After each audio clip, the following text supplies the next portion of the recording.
My sister-in-law's prenatal scan revealed a fetal abnormality, but my mother was convinced her heaven-sent grandson was simply extraordinary. She force-fed my sister-in-law tonics every day and boasted about it to everyone she met. I used educational videos to persuade my sister-in-law to undergo the surgery. The surgery was a success, but it left my sister-in-law unable to conceive again. My mother threatened suicide to force my hand. And I had no choice but to give my daughter to my sister-in-law for adoption. From then on, I served in her household like a slave. Later, I became ill from overwork, only to be sold by my sister-in-law to the black market, where all my organs were harvested. Only after I died did I learn the truth. My sister-in-law was left infertile for life because my mother had overfed the deformed fetus, causing it to rupture her uterus long ago, under their relentless torment. My daughter sank into severe depression and was ultimately starved to death. I was reborn on the day my sister-in-law found out about the fetal abnormality. This time, I praised their precious grandson to the heavens. 1. My golden grandson's arrival is destined to be extraordinary. Those quack doctors are just jealous of our good fortune, scheming every which way to get rid of him. Master Jean said this child will one day command a military region. When that day comes, I'll be the general's grandmother. My mother, beaming with pride, handed the bowl of chicken soup to my sister-in-law. Instinctively, I tightened my grip on my daughter's hand. It was finally clear. I had been reborn. That day, my sister-in-law went to the hospital for a prenatal checkup. The results showed that the 4-month-old fetus was severely deformed. Even if it survived birth, it would be a child with missing limbs and severe intellectual disabilities. After consulting a Taoist priest who declared the baby a heaven-sent golden grandson, my mother stormed into the hospital and caused a huge scene. Drawing on knowledge from science videos I'd watched, I urged both of them to think it over carefully. My mother immediately turned around and slapped me across the face. You worthless drain on the family. Don't think I don't know you've been rotten to the core since you were a child. You gave birth to a useless girl yourself. And you can't stand to see anyone else have a precious golden grandson, can you? My sister-in-law glared at me with utter disgust. All that education was a complete waste. If you ask me, schools these days really need to add more moral education classes. From that day on, a steady stream of tonics, shark fin, bird's nest, chicken broth, was funneled into my sister-in-law's mouth. Her belly grew larger and larger, but it was a misshapen bulge on one side of her waist. I couldn't bear to see her condition worsen, so I pulled out a series of educational videos. After discussing it with my brother, my sister-in-law went ahead with the surgery, keeping it from our mother. Even though I paid for a top specialist and arranged the best post-operative care, my sister-in-law still lost her ability to have children. My brother blames me for finding a quack doctor. My sister-in-law cried, saying that even if the baby was born with a disability, she could still have a second child. My mother beat me in disgust. You wicked bitch, if I'd known you'd be the death of my precious grandson, I should have strangled you at birth. She threw a fit, made a scene, and threatened to harm herself, forcing me to give my daughter up for adoption to my sister-in-law. Out of guilt, I agreed. The immense psychological blow left me in a prolonged state of depression. Yet they had no intention of letting me off the hook. Not only did they take all my savings, but they also sensationalized the story and posted it online to publicly shame me, went to my workplace to cause a scene and get me fired, and didn't stop until I agreed to return to my sister-in-law's house and grovel to repay the debt. Back in those years, I survived on the coldest leftovers and lived in the filthiest basement, working like a beast of burden. It wasn't until I was dragged to the black market and carved open that I learned the truth. My sister-in-law's lifelong infertility was because the deformed fetus, overfed by my mother, had long since ruptured her womb. If not for the timely intervention of a doctor, she likely would have died. After death, my spirit followed my sister-in-law home, watching as she leaned back on the sofa with a smug look, counting the money she got from selling my organs. If I had just waited a little longer, my son would have grown up to be a fine man. I could have been the mother of a general. That wretched girl was jealous of me, I'm sure of it. She must have hired someone to take my precious grandson away and then had the gall to have my womb removed out of pure spite. What's wrong with me getting a bit of money from her? She deserved it. My mother looked at the money with utter disdain. Just goes to show she's a worthless piece of trash. She wasn't even worth this much. She spun around and kicked my daughter. You little bitch. How dare you steal food from my dog? Ugh. I hope you starve. My sister-in-law viciously poured scalding oil into my daughter's mouth. then locked her in the storage room to starve to death. The memory of my daughter's gaunt, sallow face before she died filled my heart with a towering, all-consuming hatred. In this life, I will never again give anyone the chance to humiliate and abuse my daughter and me. Don't they just adore their precious golden grandson? Then let him come into this world without a hitch. I can't wait to see what kind of surprise their precious golden boy has in store for them, too. I snapped back to the present and flashed an ingratiating smile. So, does that make me the commander's aunt from now on, Mom? People these days are just rotten. They can't stand to see others doing well. I heard those doctors are even doing home visits for prenatal checkups. Who knows what they're really up to? Hearing this, my mother's eyes narrowed, and she started cursing. Pa, how dare they? If anyone lays a finger on my precious grandson, I'll fight them to the death, and I've memorized the faces of every doctor from today. When my grandson becomes a general, he'll make them pay, those quacks. From now on, you keep that door locked tight. If you let any of those people in, you'll be sorry. I agreed without hesitation. The fact that they avoided seeing a doctor actually lowered the risk of exposure. How could I not be pleased? I used to have a great job with a bright future. In this lifetime, I won't let anyone ruin me again. After staying home for 2 days, I suggested going back to work to earn money for her precious grandson's nutritional supplements. My sister-in-law thought for a moment, then agreed as if bestowing a great favor. With your worthless constitution, you've been soaking up the good fortune from my precious grandson just by being near me these past few days. The least you can do is buy me some tonics. I want only the finest bird's nest and shark fin. Don't you dare try to fob me off with cheap substitutes, or I'll throw you out and you'll never get another whiff of my grandson's good luck. I nodded obsequiously, eager to feed her the very best, wanting nothing more than to fatten up that monstrous thing. That very night, as if to prove my resolve, I bought a whole pile of nutritional supplements and 4 or 5 large durians. They'd help her gain weight and nourish the fetus. I was determined to fatten that deformed baby up to 10 pounds. Anything less would be a waste of all my effort. My mother stewed half of those supplements that same evening, watching my sister-in-law eat with such greasy-lipped gusto. I went back to my room and slept soundly. In the days that followed, just like in my previous life, my mother prepared a different, nutrient-rich meal for my sister-in-law every single day. My sister-in-law was visibly ballooning in size. Her thighs were pressed together with no gap, her face was bloated with flesh, and the deformed fetus constantly strained her side, forcing her to walk with a lurch. She looked like a complete monster. My mother grew more pleased with each passing day, feeding my sister-in-law empty promises. Just look at how unique my precious grandson is, the master said. The more unique, the more noble. Let's see who can compare with us, encouraged by my mother.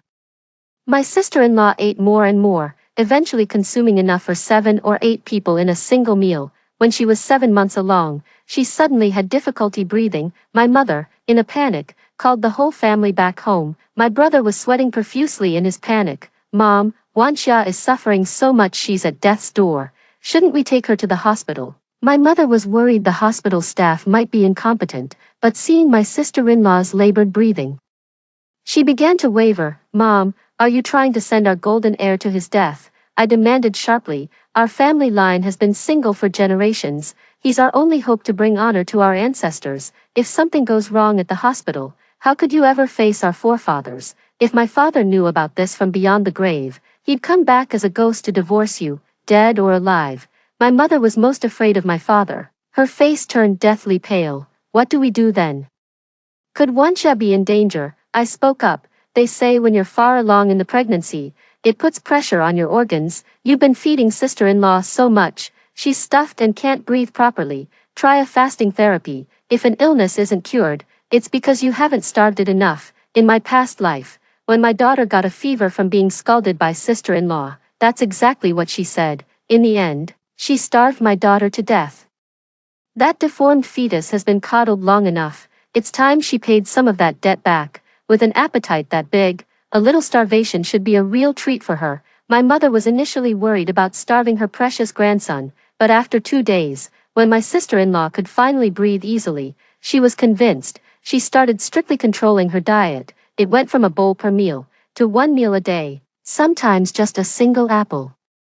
Every time my sister-in-law tried to win my sympathy with her pitiful stories, I would coldly shut her down. If you can't even handle this little hardship, What future grandchild would ever want to call you mother? I thought things would continue to go smoothly from there. But when my sister-in-law was over 9 months along, community health workers suddenly showed up for a home visit. The truth about the deformed fetus can't be kept hidden any longer. 3. When I rushed back home, my mother had just scooped filthy water from the toilet and drenched the doctors with it. You damned bastards, you black-hearted lot are clearly up to no good, trying to harm my precious grandson. I curse your ancestors for 18 generations. All you've managed to produce are a bunch of useless little runts, and now you're just jealous of someone else's golden boy who's destined for greatness. Mark my words, when my grandson makes it big, you'll all be out of a job.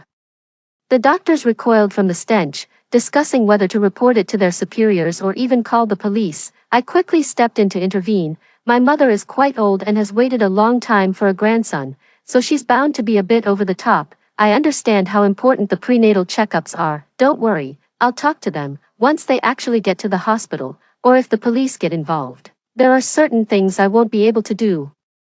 After calming down my mother and sister-in-law, I retreated to my room and frantically edited the video. The entire time, my mind was filled with the image of my daughter being force-fed hot oil by my sister-in-law. A few days later, when my sister-in-law was dizzy with hunger, I pretended to leave my phone on the dining table and slipped into the bathroom. The sound of the master's lecture soon echoed from outside, followed by my mother's gleeful, excited cackle. When I came out, my mother was heating a pot of scalding oil. She flew into a rage at the sight of me. The master said it takes 3 consecutive days of drinking hot oil to forge the golden bones of a precious grandson. How dare you keep this from me? I pressed my lips together. Mom, you can't trust everything you read online. You shouldn't believe it so easily.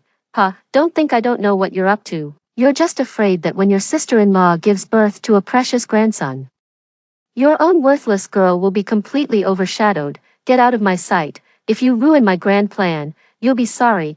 I pretended to be scared and hid to the side, watching as my mother carried a pot of scalding oil into my sister-in-law's room. Moments later, my sister-in-law came running out in tears. She had lost a lot of weight over the past 2 months. Her eyes were sunken and bulging, and her waist was twisted to one side by the massive, malformed fetus, making her look like a terrifying monster. My sister-in-law pleaded with me for help. If I'm forced to drink this scalding oil, I'll die. Please, little sister, save me. Ha, so she does know that drinking boiling oil can kill a person. Did she show even a shred of mercy back then when my daughter was begging her in tears? My gaze was icy. Mom always has her reasons for what she does. You've put up with it for so long, sister-in-law. You might as well hold on a little longer. Just then, my mother and my brother came chasing out after us. My brother pinned my sister-in-law down. You bitch, he snarled. If you ruin my son's golden bones, I'll skin you alive. My sister-in-law sobbed,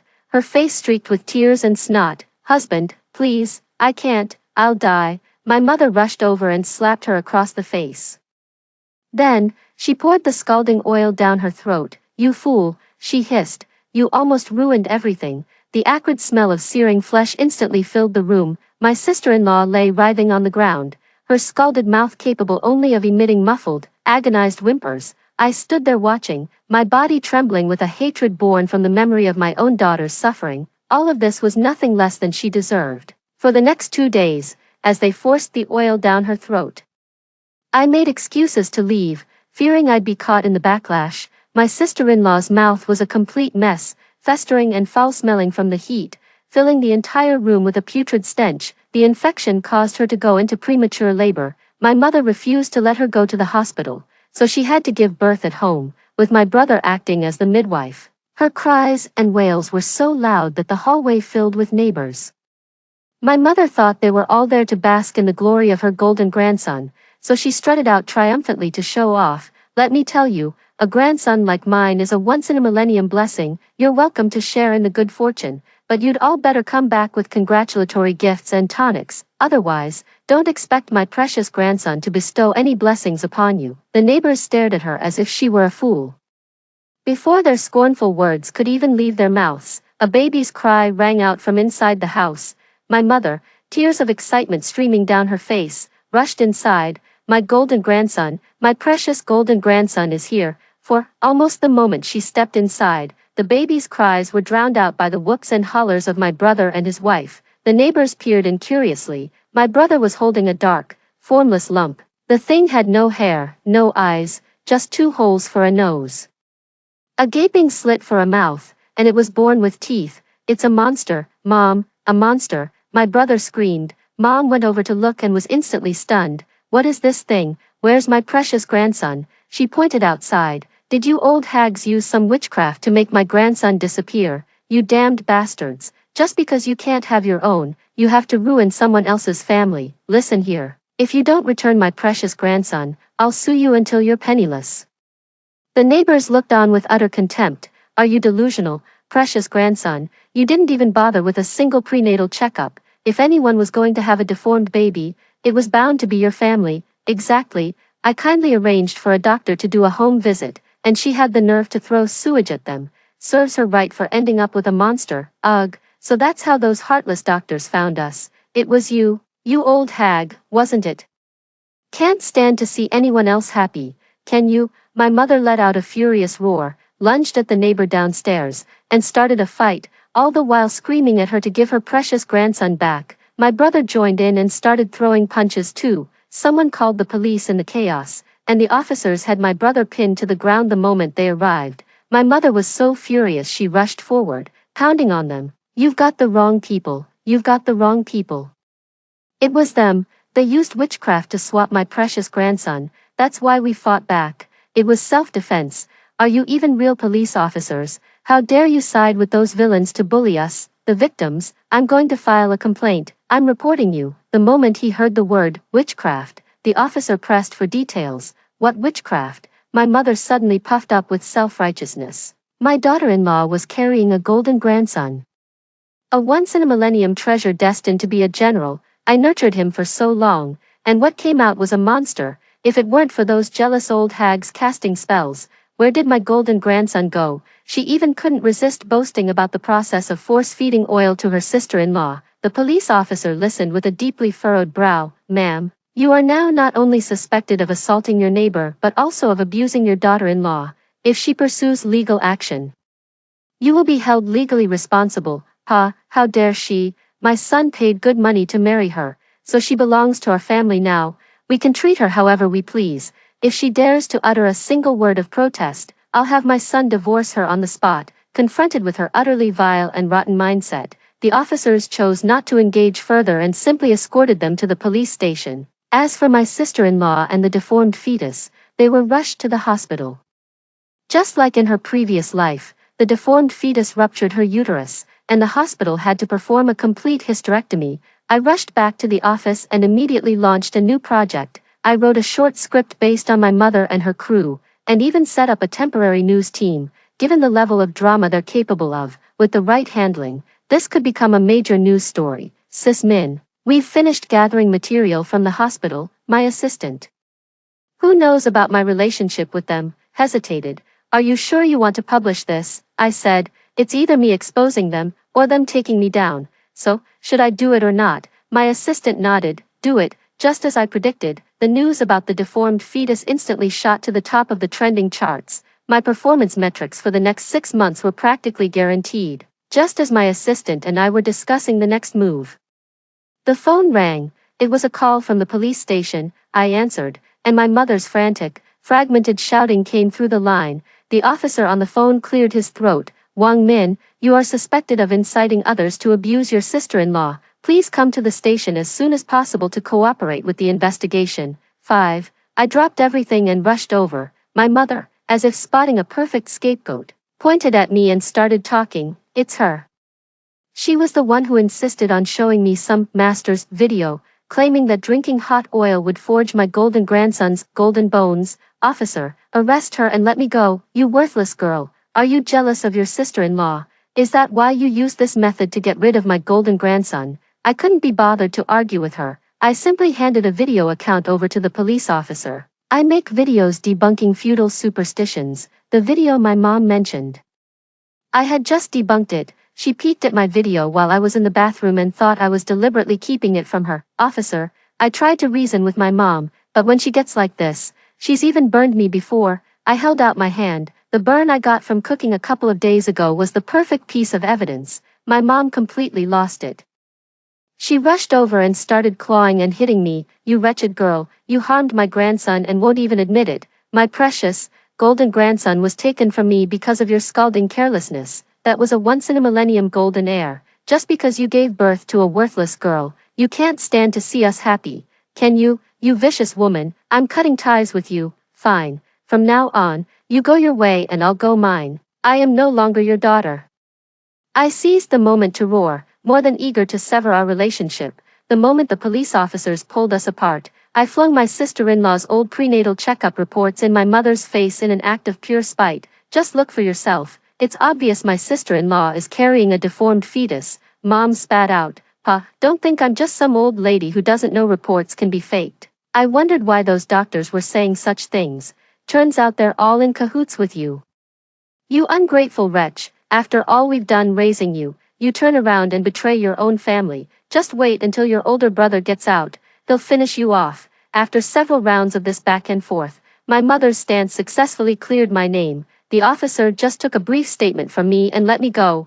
I went to see my sister-in-law and secretly planted a pinhole camera in her bag. After the news about the deformed fetus went viral, our company had already shot a related short drama in advance, aiming to release it as soon as possible to capture more traffic. While I was editing the short drama, I checked the pinhole camera feed and found the scene had shifted to a home setting. That deformed baby is wailing. My mother exploded in rage. Cry, cry, cry. It's giving me a splitting headache. You useless thing. You lost my precious grandson and then deliberately brought this monster into the world to disgust me. Watch it.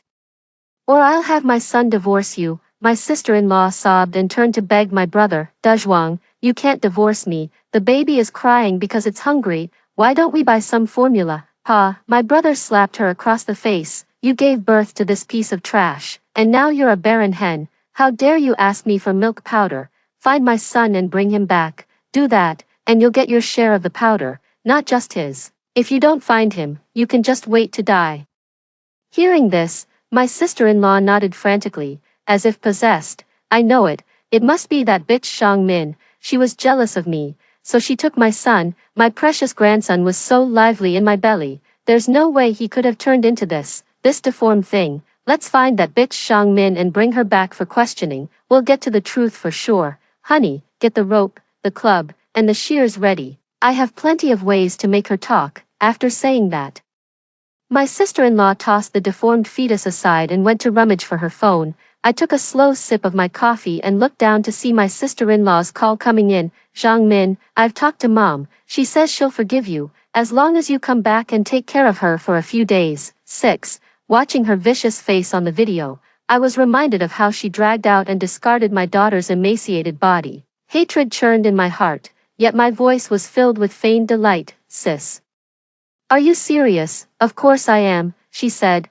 When I let you share in the good fortune of my golden grandson, I didn't ask for anything in return. Why would I lie to you now? I let out a cold laugh, pretending to be in a difficult spot. Sis, I know you mean well, but I need to make money. The money I borrowed to buy you those tonics. If I can't pay it back, they're going to sue me. My sister-in-law was left speechless. After moving the phone away from her ear, she discussed it with my brother and our mother, and they decided to compensate me with money. My sister-in-law said with a haughty air, Zhang Min, I've always said that hard work is no match for being born well. Having a commander for a son is a lifetime of blessings, but for a born loser like you, that path is a tough one to walk. But sister-in-law, the child you gave birth to, is clearly deformed. My sister-in-law suddenly let out a sharp, piercing shriek. Don't talk nonsense. My precious grandson has just been harmed for the moment. Once I find a way, I can get him back. Anyway, I've sent you the money. You'd better come back soon, or when my son gets his official promotion, he might not acknowledge you as his aunt. I looked at the transfer notification and nodded repeatedly. A mere 50,000 is nowhere near enough, considering all I've done for them. He doesn't deserve a single penny of my hard-earned money. My assistant showed me the edit of the latest episode, then rather shyly brought out a new script. I just had a bit of inspiration. Minjia, do you think this could work? I looked at it, somewhat surprised, and my eyes lit up. Sure, if we make this script, it'll be even better than the company's version. I thought for a moment, how about you take the lead on it? My assistant looked hesitant, but I don't have the money to invest. I do, you provide the script. I'll provide the capital. And we'll split the profits 50-50. I immediately transferred 50,000 to her for the initial costs, using my brother's money to film my brother's story, and then giving the profits to my brother's sister. Now that sounds like a sweet deal. After finishing my own work, I started going over the script in detail with my assistant. Just then, my phone rang again. My sister-in-law asked impatiently, "Zhang Min, where are you? Why aren't you back yet?" I said quietly, "Sis, I got into a car accident right after leaving the office. It was my fault, and now they want me to pay for the damages. I'm trying to figure out the money, so I'm afraid I can't make it back." "What now? Why are you always causing trouble? How much do you have to pay this time?" I said, 80,000. My sister-in-law had learned a trick this time. "Let's just treat this as me and your brother borrowing from you. The interest isn't high, just 5%. You can write up the IOU when you get back." "All right then, thanks a lot, sis-in-law." The budget for a short drama isn't that high. Once that 80,000 hits the account, we can absolutely turn my assistant's script into a premium production. So when my sister-in-law called back, my attitude was completely different from before. Mom has favored sons over daughters her whole life. When has she ever had me in her sight? Next time you say something, sis, try to make it sound believable. My sister-in-law was stunned for a moment, then launched into a furious tirade. "You bitch, you never intended to come back from the start, did you? How dare you swindle my money? I'll have the commander shoot you dead one day." I sneered. "You'd better find the commander first." "You sound so sure of yourself. Is it because you're the one who harmed Jean's son?" "I knew it was you, you bitch. Give me back my Jean's son, or I'll have you thrown in jail." A sane person can never win an argument with a goddamn idiot. I hung up the phone immediately and blocked all of their numbers. I thought, if they would just leave it at that, the grudge from my past life would end here. But the next day, the three of them actually set up a funeral wreath at the entrance of our company. The deformed fetus, now dead, was laid out on top of it. My sister-in-law knelt on the ground, wailing. My brother was shouting at the company in trance, "Zhang Min, get out here, give me back my child's life." 7. It was the height of the morning rush hour, and a crowd immediately gathered, pulling out their phones to capture the drama. With more people watching, my mother grew even more emboldened, sobbing uncontrollably. With tears and snot streaming down her face, she began to speak. "The daughter I raised has turned her back on me. Not only has she never given me a cent of the money she earns, but she has also maliciously harmed my precious grandson. What a wonderful child he was, the hope of our family, and she just went and killed him. I beg you all to help us get justice, to ensure Zhang Min receives the punishment she deserves. As a mother, I thank you all from the bottom of my heart." The malformed fetus was only half wrapped, so the onlookers couldn't make out its full shape. Instantly enraged, they stopped eating their breakfasts and started hurling it towards our company's entrance. My boss was furious and called me in for a talk, while my assistant watched me with a worried look the whole time. I teased them, "What's this?" afraid I might do something drastic. "Minjia, please, you mustn't do anything rash." "Well, if someone's coming to hand me money, why on earth would I be upset?" My assistant looked completely bewildered. I explained, "In our line of work, chasing trending topics, we're not afraid of controversy. The truth will out. Once you clear your own name, what's left is pure traffic. How much of that we can monetize depends entirely on our skill." How did I not think of that? My assistant was so excited she could barely string a sentence together. I tapped her head with a laugh. "What are you standing around for? Go out and shoot some footage. We need to speed up the filming and editing for the short drama. Let's try to get it done within 3 days."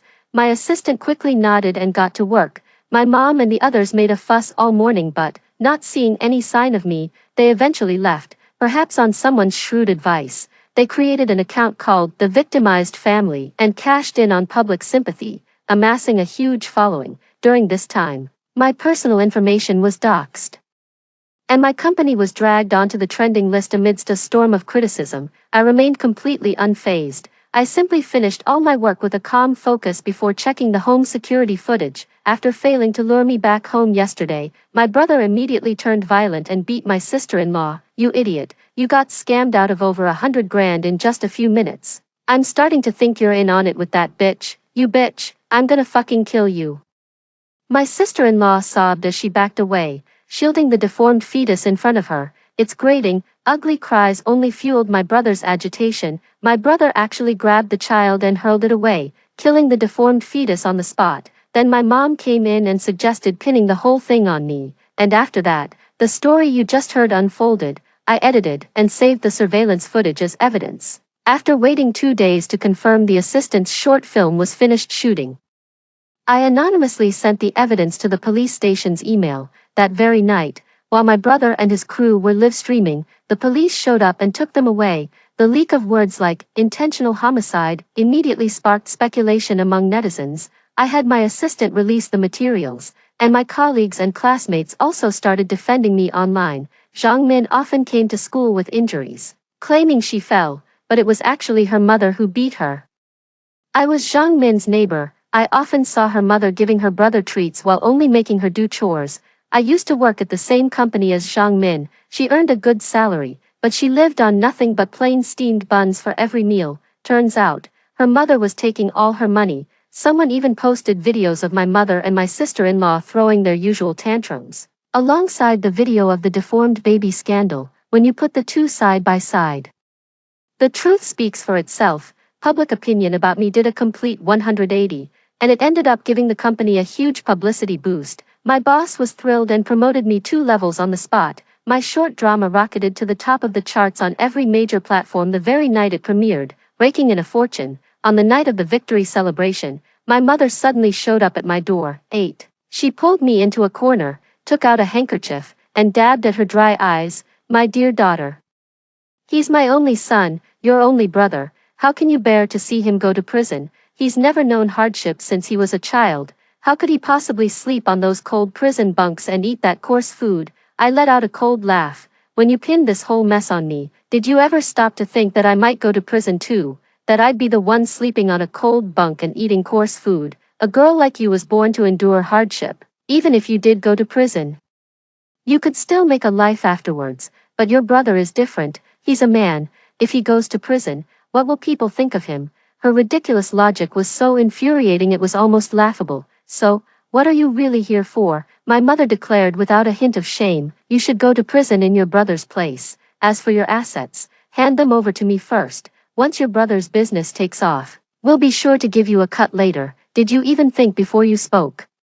Even a fool on the street could hear how loudly you're scheming. My whole life, all you've ever seen is your son. Forget treating me like a daughter. Have you ever even treated me like a human being? If it weren't for raising me to serve your precious boy, you probably would have smothered me at birth. So, what makes you think I should take the fall for him? Are you worthy of that? Is he worthy of that? My mother said, because if you dare refuse, I'll go to your celebration party and make a scene. I'll make sure you lose your job. I'll turn your whole world upside down. You worthless burden. I'm speaking to you nicely as a courtesy. Don't mistake my kindness for weakness. I sneered. Fine, go ahead. Let's see if they don't pelt you with rotten vegetables. After the scandal broke, outraged netizens even formed a Justice League, targeting them, confronting them with thrown feces and eggs. My mother didn't dare show her face in public. After I left, she indeed didn't dare make any major moves. Thanks to the surveillance footage, the charges against my brother and sister-in-law were clearly delineated. She got 5 years, while he was sentenced to 18. My mom fainted on the spot when she heard the news. After that, she sold the house and the land. Even took out a huge loan from loan sharks to pull strings for my brother, only to get scammed into a fraud ring and vanish without a trace. After making a fortune from those short dramas about deformed fetuses, I left the company and started a studio with my assistant. My old job was good, sure, but it left me with too little time to spend with my daughter. I want to make up for my past life, to be there for my daughter as she grows, to watch her live a happy childhood, navigate her teenage years, and step into adulthood.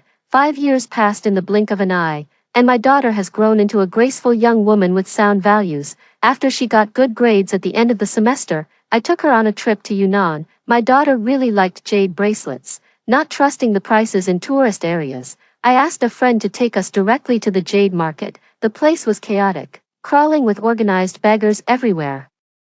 I pulled my daughter away to keep our distance, but the moment we neared the jade wholesale stalls, a white-haired old beggar charged straight at us. Her matted hair covered her face, and she made guttural, incoherent sounds.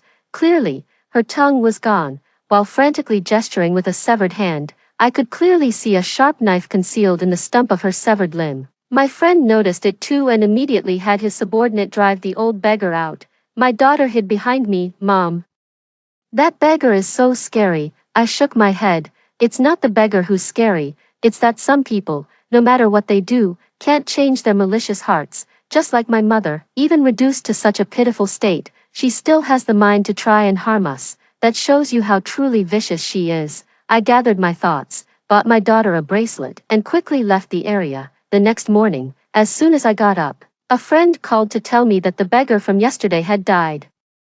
I checked the news and found out she had been stabbed to death by a deranged woman, 25 stab wounds in total. Her neck was a mangled, bloody mess. No one knew who that woman was, but I recognized her instantly. It was my sister-in-law, just released from prison. You reap what you sow, evil begets its own retribution. The malice in their hearts sealed a grim fate for all three of them. The police quickly closed the case and, following procedure, sought the beggar's family to claim the ashes.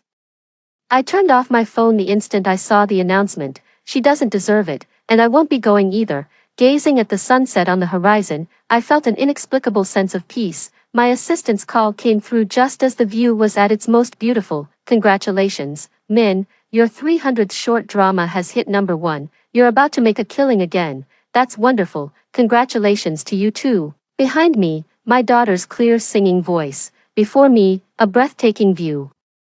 The road ahead is bright, filled with nothing but promise. Story 2. As spring festival approaches, my husband and I are preparing to drive back to our hometown. On the day of departure, his childhood sweetheart hugged her dog, tearfully complaining she couldn't get a train ticket. My husband forced me out of the car. With the dog we're over capacity. Buy your own train ticket home.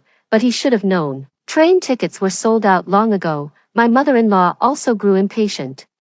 Nora has a fever. How could you bear to let her go without a car? Watching the swirling snowflakes, I got out of the car decisively and took away all the New Year goods I had prepared. My husband scoffed. So petty. Who cares about these New Year goods? Take them away quickly. I smiled faintly. They didn't know that an extreme winter apocalypse was about to arrive. The New Year goods they looked down upon turned out to be life-saving treasures. Lux, Nora has a fever. And she's also bringing a dog. Our car is overcrowded. Find a way to buy tickets and go home. The husband's first love sobbed beside them. Drake, sister-in-law, please, I have a fever and feel completely weak. The mother-in-law said with pity in her eyes. You're perfectly healthy. Why fight for a spot with someone who's sick? I was loading New Year goods into the trunk when I stopped upon hearing this. All tickets are sold out now. How am I supposed to get back? My husband avoided eye contact.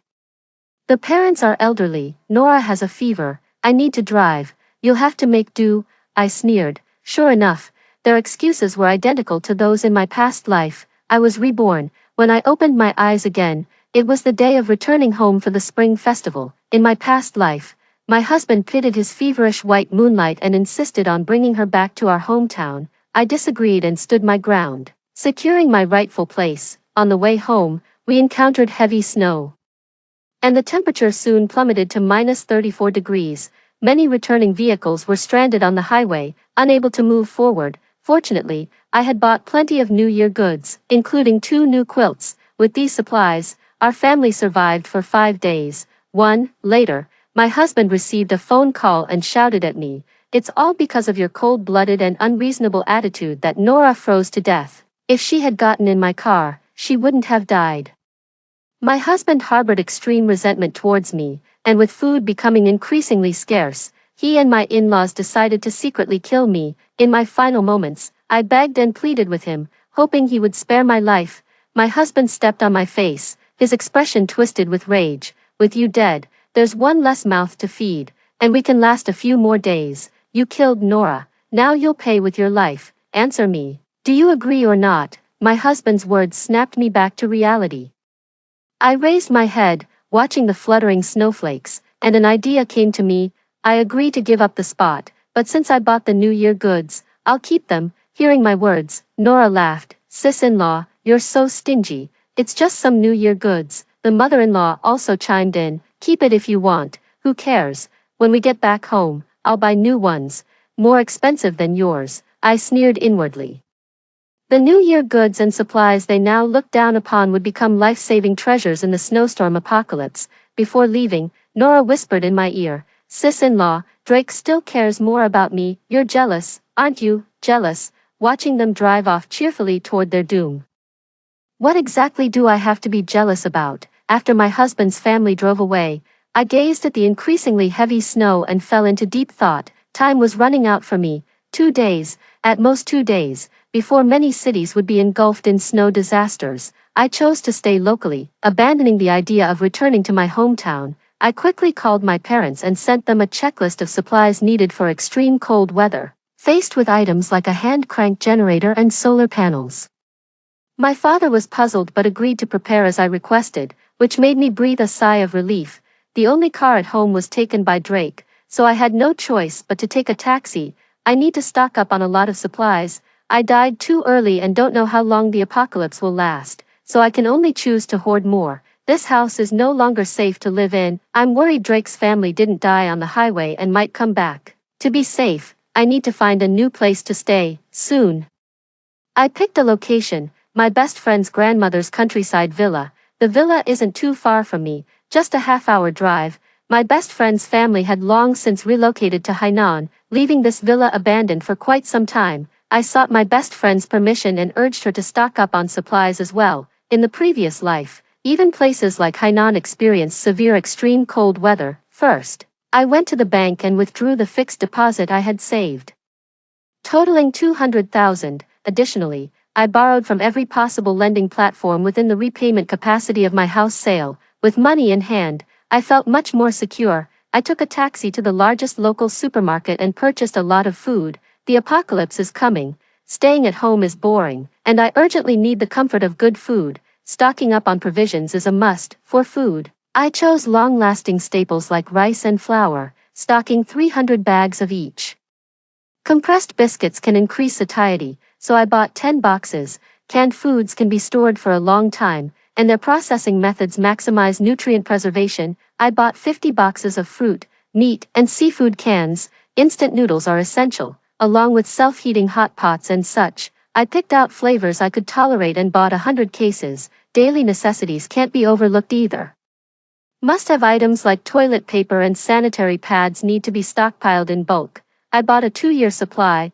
I stocked up on all kinds of seasonings and sugars. I also purchased snacks like nuts, chocolates, cookies, and potato chips. And of course, happy fat water is absolutely essential. Water resources are important. I bought a single-person annual supply of mineral water and ordered simple water purification equipment online, which will arrive tomorrow via same-city delivery. Considering future emergency lighting needs, I bought another box of candles. To avoid drawing attention, I purchased these items in several separate orders. Even so, I still heard others talking about it. It's snowing a little. Aren't you afraid these groceries will expire before you can use them all? Wearing a mask and keeping my head down, I didn't pay much attention. I'm no saint. I can't save everyone. Cured meats like bacon and sausages store well.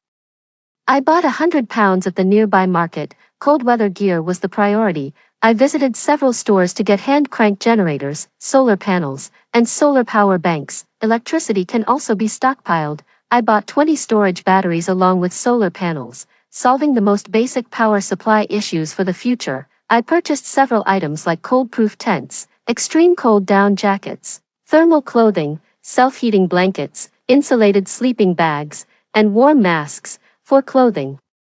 I didn't have time to try them on, so I bought 2 larger sizes each. The snow outside is getting heavier, already reaching mid-calf depth. Checking the time, it's 5:30 p.m. I don't have much time left. The area around my best friend's grandmother's villa is deserted, so the chance of being discovered is low. However, to prevent potential intrusions later, I paid extra to hire workers to renovate the villa, install a sturdier main door, and set up surveillance cameras both inside and out. I've also prepared some self-defense items. To prepare for potential illnesses, I visited several pharmacies and stocked up on necessary medications, antibiotics, cold medicine, bandages, etc. I even bought 10 boxes of heating pads. It took until the next day to gather all the supplies. The city was buried under heavy snow, with drifts reaching thigh-high. and temperatures had plummeted to -38 degrees. The driver had already stopped working.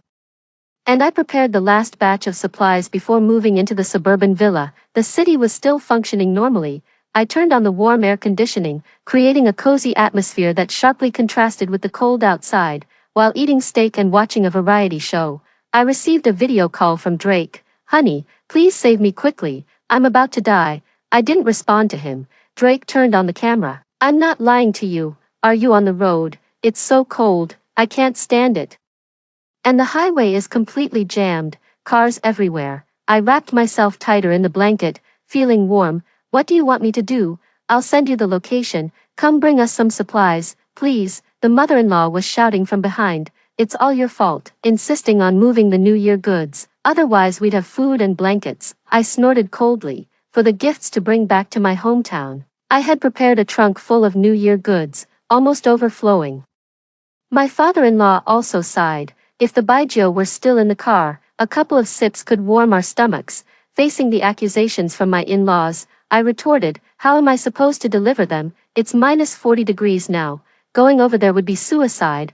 My husband Drake got angry and shouted, "You're on the train, aren't you, with food and warmth, with all those New Year goods? Bring some over to share. Your husband is freezing to death.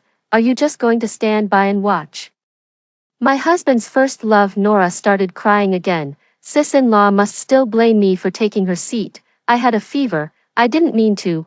I nearly rolled my eyes hearing this. "Shut up, you damn green tea bitch. Since you're eyeing my husband so much, I'll just give him to you." "Sis-in-Law, you've misunderstood, too." I couldn't be bothered to argue with her. "Don't even think about me sending supplies. Whether you live or die is none of my business," Drake suddenly realized.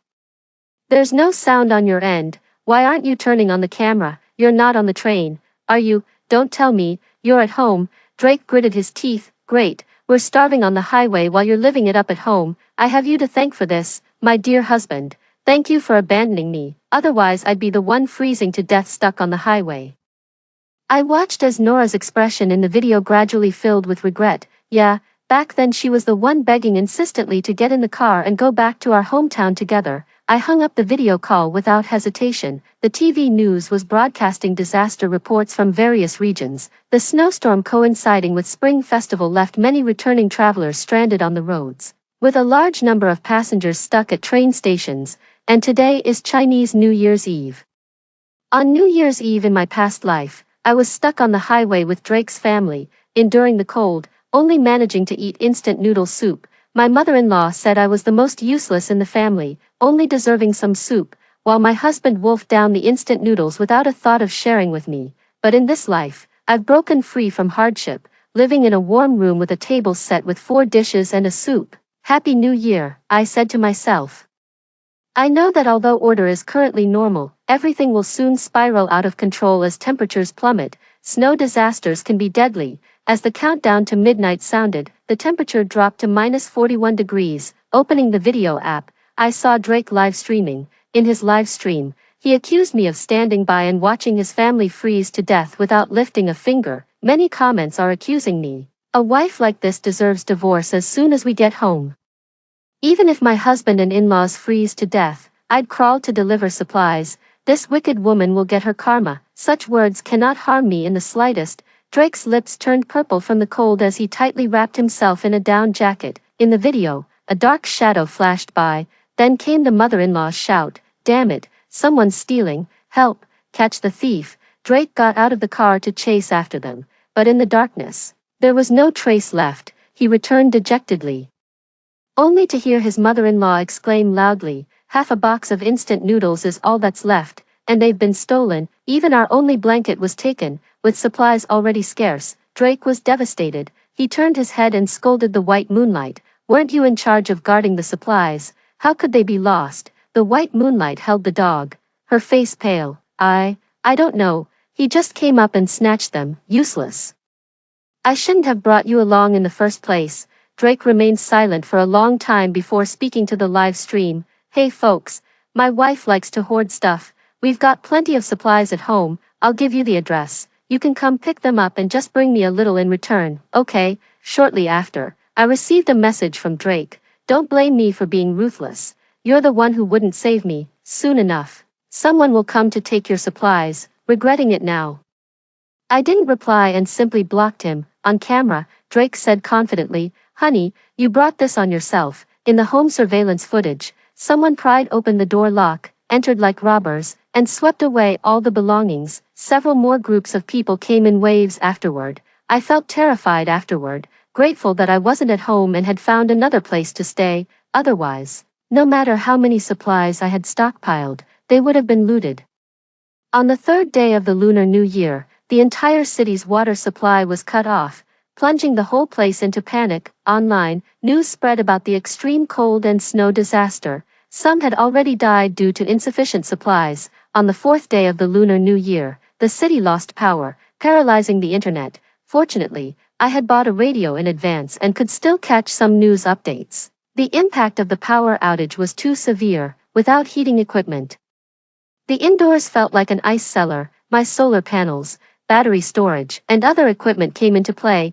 I moved to a small bedroom where the smaller space could be heated more quickly. My solar thermal panels had enough power to run the air conditioner. With the right inverter converting DC to AC, I happily enjoyed warm air from the AC again. The cold outside seems irrelevant to me. Here in this bedroom, I'm enjoying ice pops, sipping cola, and munching on a bag of chips, utterly content.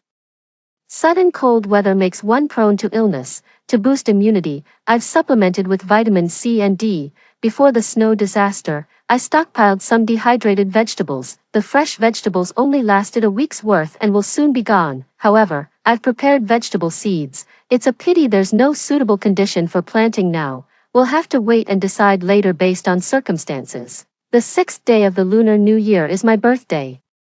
I simply made myself a birthday cake and prepared a sumptuous lunch: braised pork ribs, boiled meat with spicy sauce, garlic-flavored oil wheat vegetables, oil-simmered prawns, and winter melon meatball soup, along with opening a bottle of red wine. After eating and drinking to my heart's content, I turned on the surveillance equipment. With the power cut, Drake couldn't live stream anymore.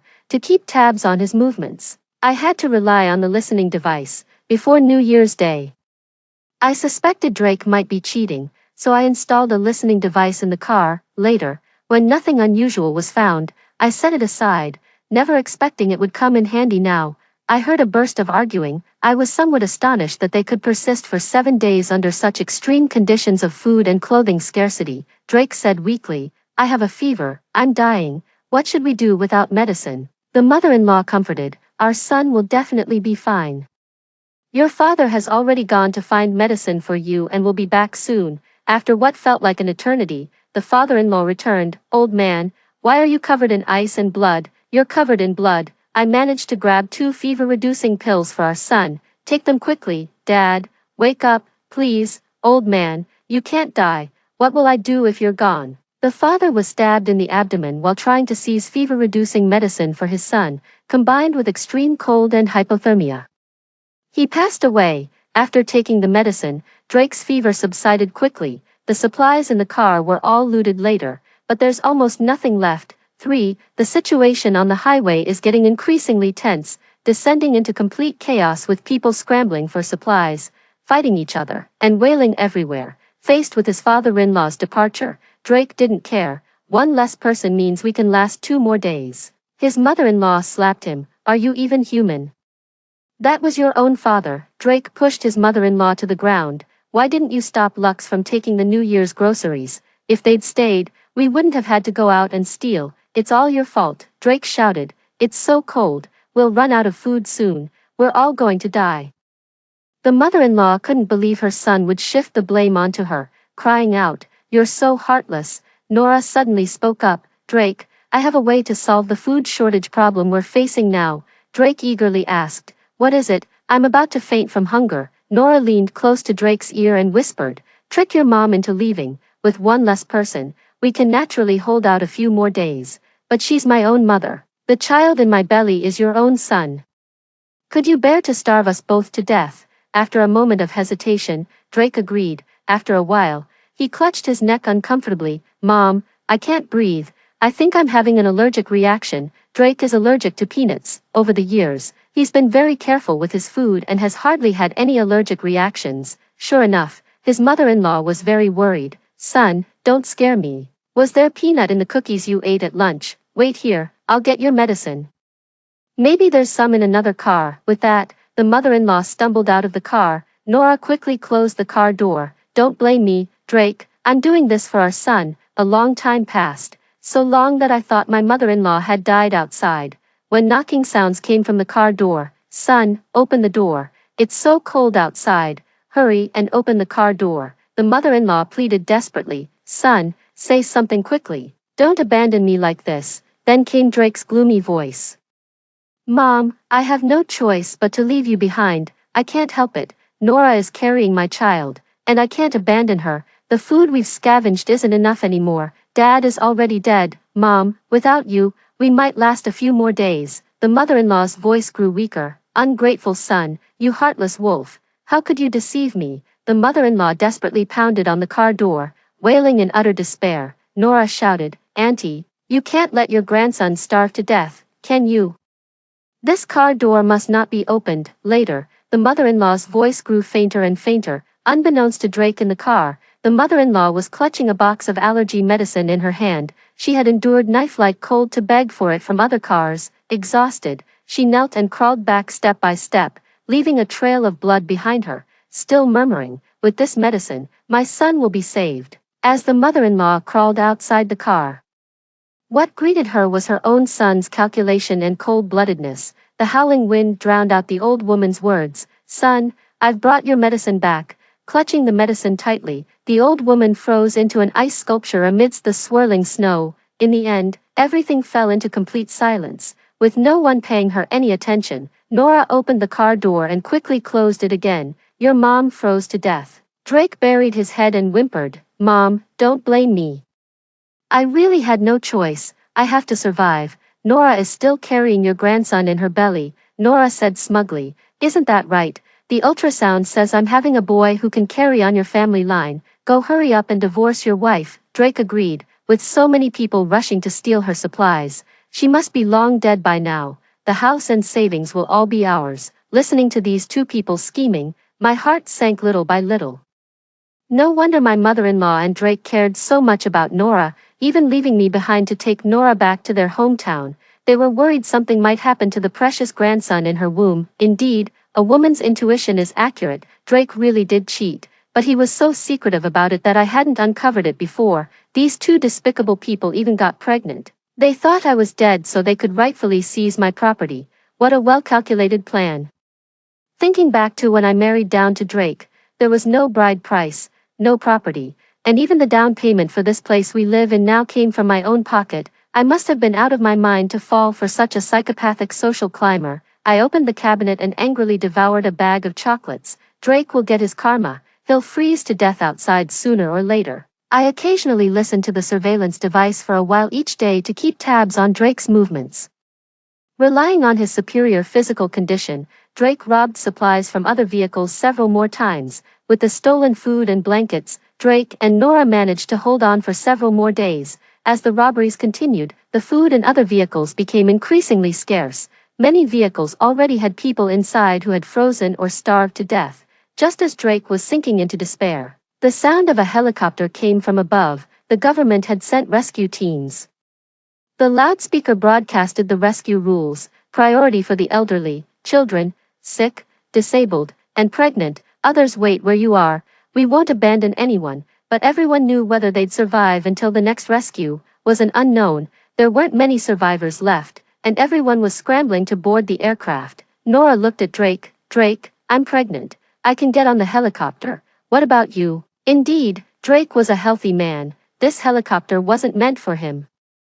I underestimated Drake's determination. He pulled out a knife and slashed down at his left arm. With a dull thud, Nora screamed, so much blood. Drake, why did you cut yourself? Drake laughed. Disabled people can board planes. I need to go back and see if Lux is dead or not. My heart sank. Drake was coming back. I heard on the radio that the government has set up temporary relief stations for these rescue workers, distributing food to each person, though not much, with careful rationing. It could last about a week. The relief stations aren't meant for long-term stay. Eventually, everyone must return to their own homes. From the surveillance footage, I saw Drake and Nora returning. Drake had his arm in a sling. Both had long lost the neat appearance they had before returning home. Their clothes were faded beyond recognition, and they looked extremely weak, staggering as they walked. Drake was filled with regret. I really shouldn't have let others loot the supplies. The house was completely ransacked, but Drake still managed to find some food hidden in the kitchen corners, snacks I'd secretly stashed away when craving treats. Drake always tells me to diet. Unable to resist, I hid some snacks, never expecting they'd end up benefiting the looters. After thoroughly scavenging the house, Drake found several buckets of hot and sour noodles along with some chicken feet and other snacks. Drake muttered, "Luckily there's still some food left. We can hold on a bit longer, it'll be fine once the snow stops." Nora asked uncertainly, "Will the snow really stop?" Drake shivered as he wandered around the house. "Lux definitely hasn't come back. She must have taken shelter somewhere else." The city's power grid was briefly restored for an hour. Seizing the opportunity, Drake video called me during this time. I readily accepted and pointed the camera at the dining table. Compared to the food on my table, Drake's meal looked pitifully meager, his face twisted with jealousy. "Lux, you live in abundance while I, your husband, suffer. How heartless." "Husband, when another woman carries your child, I'd rather not have such a husband." His expression changed. "You already know everything." "Yes, I figured it out. Actually, I could take you in. But Nora, this mistress, I can't stand the sight of her." Drake glanced at Nora and remained silent. I continued, "Here you can enjoy air conditioning and plenty of food." "Drake, when you kicked me out of the car, you never imagined you'd encounter a snow disaster, did you? It's a shame you're still alive. The heavens must be blind." Drake gritted his teeth, enduring my taunts, then humbled himself. "Lux, I regret it now. I finally understand that you're the one I love most. Nora and I were just putting on an act. Give me a chance to make it up to you." "Okay, I'll think about it." After saying this, I ended the video call and opened the surveillance feed. I deliberately gave Drake hope. Only this way would he turn against Nora. Scumbag man and despicable woman, I won't let either of them off. As for the child in Nora's womb, I'm not that saintly. The child isn't innocent. It's the product of their affair, a symbol of sin itself. Sure enough, Drake wavered. After all, in the video, my table was laden with sumptuous food, the house stocked with supplies, and in sub-zero temperatures. I actually had air conditioning. This was lethally attractive to Drake. Nora, unaware of the situation, kept complaining about intense fetal movements and demanded food, saying she was starving. Drake roared, "Your appetite is getting bigger and bigger. We only have this much food left, which can last at most 3 or 4 days. If we don't save some, we'll starve sooner or later. What are you arguing with me for? I'm carrying your son." A few days later, when the Lantern Festival arrived, Drake's food supplies ran out. The outside temperature had already dropped to -50 degrees. Going out would be suicide, and both of them knew this well. Beginning to panic. "What should I do? I don't want to die." For Drake gritted his teeth. "There must still be survivors in this building. Let's go loot." Just like on the highway, with the spring festival approaching, many people chose to return to their hometowns for the holidays, so very few remained locally. As far as I know, there might only be 3 or 4 households left in the entire unit. Drake draped the thickest quilt from home over himself, grabbed a kitchen knife, and went out. Before long, he returned home, carrying the stolen food in his hands. Drake robbed a divorced mother and daughter on the 3rd floor. Seeing the bloodstains on his sleeves in the video, my heart skipped a beat. Nora also realized. "Don't tell me you've..." Drake snapped. "Shut up, we need to find a way to survive." That mother and daughter downstairs had plenty of supplies, even some hand warmers. They feel quite warm when stuck on. There's so much stuff, it'll take me several trips to move it all. Though Drake didn't say it outright, I already understood the fate of the mother and daughter downstairs. I silently saved this video. On the 25th day of the first lunar month, the snow stopped, and the temperature surprisingly began to rise, quickly returning to -15 degrees. This was the range where humans could live and move about, but Drake and Nora managed to survive by relying on the supplies from the mother and daughter downstairs. It's just that the extreme cold of this snow disaster terrified everyone. There were still very few pedestrians on the roads, and the supermarkets never reopened. The apocalypse is far from over. After the snow disaster, the next thing to strike will be extreme heat. On the 4th day of the snow disaster, I had a dream. In it, after the extreme cold ended, endless daylight arrived, with temperatures continuously rising until they soared to 55 degrees. I wasn't sure if the dream was real, but as events unfolded, I realized that extreme heat was indeed coming. Fortunately, I had prepared thoroughly when stockpiling supplies. The villa is well stocked, and I also purchased power generation equipment. Enough to cope with this heat disaster. 2 months. I need to hold on for 2 months. As the snow disaster ended, the city's temperature gradually rose, until the indoor heat surpassed even that of central heating. People temporarily shook off their grief and returned to normal life. While Drake managed to secure some supplies, Nora breathed a sigh of relief. Drake, with these things, we have nothing to fear. Drake grew increasingly uneasy. No, the apocalypse is far from over.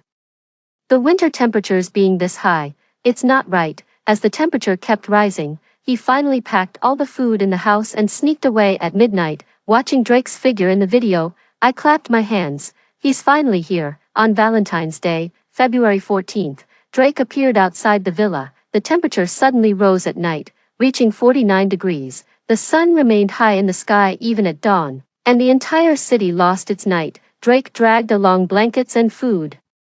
His lips chapped, his entire body drenched in sweat. I had doubled the height of the villa's walls and installed high-voltage wires, making it impossible for him to climb over. Drake came prepared, holding a loudspeaker. Lux, I was wrong. Forgive me. For the sake of our marriage, let me in. I'm dying of thirst. Haunted by the snowstorm trauma, Drake had stockpiled only winter supplies, now useless and absurd in this scorching heat. I stood behind the fence. How did you find this place? In the video, I spotted the osmanthus tree in the yard. You'd mentioned your friend's countryside villa on Lepying Road had one. This was the only villa here. You're quite clever, Drake pleaded desperately, and after a while, the gate creaked open. I opened the villa's gate for Drake. It's cool in the room, I said. Drake quickly darted inside and ran into the villa's room. The room's air conditioner was blowing cold air, creating a refreshing atmosphere. Drake greedily inhaled the cool air, took ice cream from the fridge, and sighed. Lux, you've actually stockpiled so much stuff. In the apocalypse, this is pure comfort. I could clearly see the greed in his eyes. I said softly, since you've returned from your wrong path, I forgive you. Let's live here together. Drake slowly approached me with a cold smirk. Together, Lux, you're so naive. This villa will be mine from now on. As for you, just die. He suddenly pulled out a fruit knife and lunged at my abdomen. Then froze in shock. Seizing the moment, I kicked his knife away and smashed a nearby vase against Drake's head, knocking him out instantly. I patted my abdomen. Thankfully I'd prepared in advance by wearing 2 layers of body armor. When Drake woke up again, he was locked in a cage in the basement of my villa. He struggled, cursing non-stop. I laughed and said, didn't expect that, did you? I deliberately leaked the villa's location to you just so you'd come looking, because I need to make sure you don't survive past the end of the apocalypse. Someone like Drake actually managed to cling to life until the snow disaster ended. I'm genuinely afraid he might even endure the scorching heat. In that case, might as well deliver him right into my hands. I didn't kill him. Death would be too merciful. I'll make him beg for death but find none. Before long, the extreme heat ended. Cities returned to normal, but the apocalyptic weather had already claimed countless lives. Nora reportedly starved to death after Drake absconded with the supplies, and my husband Drake went missing after the apocalypse ended. I provided the police with a video showing Drake attacking me at the villa, where I hit him with a vase. I tearfully told the police I was terrified after hitting him. Then Drake ran away and hasn't returned since. Drake filed a missing person report, but he hasn't been found for a long time. During this time, I started selling supplies to the outside. Currently, all types of items are under purchase restrictions, as everyone fears extreme weather like heat waves or snowstorms might strike, leading to frantic stockpiling of supplies. I knew the apocalyptic disaster was over, so I kept enough supplies for 3 months and sold the rest, making a tidy profit. I sold that apartment and bought a large flat instead. I lay comfortably on the sofa, sipping red wine while watching a video on my phone. On a street in Thailand, a disabled male beggar with disheveled hair and dirty face, limbless, whimpered and kowtowed to passers-by for alms. Observant people might also notice that the man has a dark mole on his neck, very similar to my husband Drake's. Story 2, my boyfriend took me to meet his parents. I exchanged a jade bracelet with good transparency for the fake bracelet on his mother's hand that was bought from a street stall. They laughed at me for being a fool, but I knew that this bracelet came with a portable space. I hope they won't regret it after the zombie outbreak. 1. It hurt. Every inch of my skin hurt so much. I held Hannah tightly in my arms, desperately blocking the stinky mouths of the zombies for her, but I was just too weak. Under the tearing and eating of the zombies, there was no piece of uninjured flesh left on Hannah and me. She tried her best to wipe the tears from the corner of my eye. Yvonne, don't cry. It's okay if our flesh is eaten. At least we won't turn into disgusting zombies after we die. We'll still be beautiful even in death. As she said this, a piece of sagging flesh on her face fell off completely. I tried my best to nod, wanting to smile, but I couldn't. My chin and most of my mouth had already been bitten off. It was so tragic, truly extremely tragic, remembering that mother and son who were worse than beasts. I really hated them so much. In the intense unwillingness and pain, my consciousness became blurred. 2. Get up, get up. It's time for the office worker to go to work. I precisely pressed the alarm clock off with a slap and shrank back into the quilt, wanting to take a nap. No. Something was wrong. Why does my phone still have battery? Why do I still have my hands? I crawled up again with a whoosh, stretched out my hand, and stared blankly at my fair and slender arm. There was not a single trace of being bitten by zombies on it. I picked up my phone. May 19, 2023.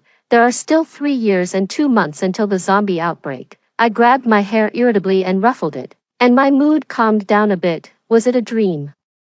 But the feeling of my skin being bitten off inch by inch was too vivid. It didn't seem like a dream. Instead, it was more like being reborn. 3. I waited outside an office building for a long time, wearing sunglasses and a mask. Sure enough, I saw Jason. The hope that it was just a dream was shattered. Cold sweat broke out on my body. It was him who coaxed Hannah and me into being his girlfriends with supplies after the apocalypse. We both refused him to his face, but secretly we both agreed. I couldn't bear to see Hannah hungry, and I couldn't bear to see her die even more. Even if I had to sacrifice my dignity, I didn't care, and Hannah felt the same way about me. Just like this, a year passed, and we didn't know what the other had sacrificed for ourselves, until that night. Jason was drunk and burst into our room. Which one of you will serve me today, or both of you together? Seeing him step forward and pull Hannah, I picked up a vase and knocked him unconscious. Hannah. My voice was dry. Is it true? I still hoped that she hadn't been defiled by this scumbag. It was okay for me to be dirty, but she should remain clean. Hannah sobbed and hugged me, crying bitterly. I've had such a hard life, but why couldn't he leave you alone either? A thick sense of sadness wrapped around us. If we had known it would be like this, we might as well have died cleanly together a year ago. We found a rope and strangled him to death together. Unfortunately, his mother found out.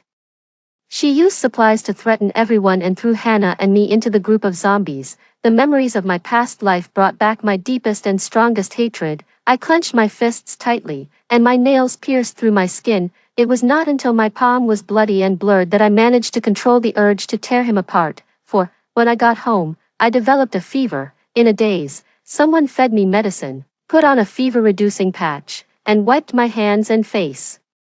I opened my eyes with great effort and saw that it was Hannah. I couldn't hold back my tears anymore. Humiliation, pain, gratitude, and relief merged into this stream of tears. I hugged her and burst into tears. Yvonne, what's wrong with you? Who bullied you? I'll find someone to beat him up. I wiped away my tears and leaned my head on her shoulder. Nothing. I just missed you so much. Miss me? Didn't we just see each other a couple of days ago? Absence makes the heart grow fonder.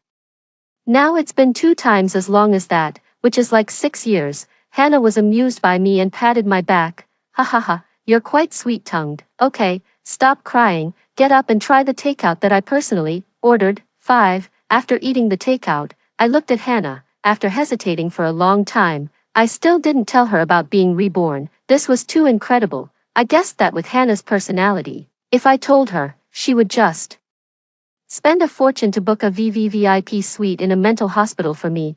I bet she would book the room next to her father's, who suffered from paranoia and schizophrenia, so it would be convenient for her to visit. I remembered the last time I accompanied her to visit her uncle. The way he was pinned to the bed by several nurses and injected made me feel uneasy. What's wrong with you? Your face looks so pale.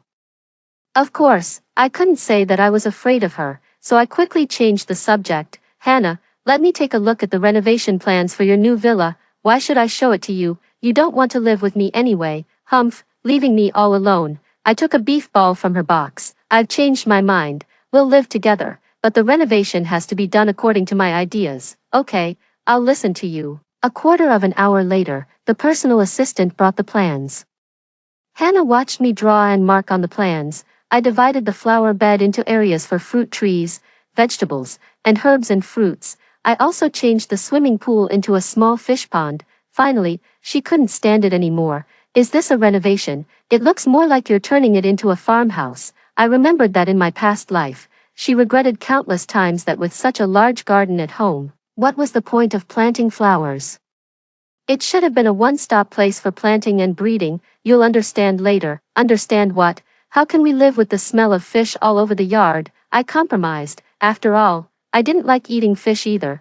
Then we won't raise fish. Let's build a swimming pool again, I added. But we also need to install a solar power generation system and a water circulation system. Oh, and we should also prepare a fuel generator and stock up on more diesel.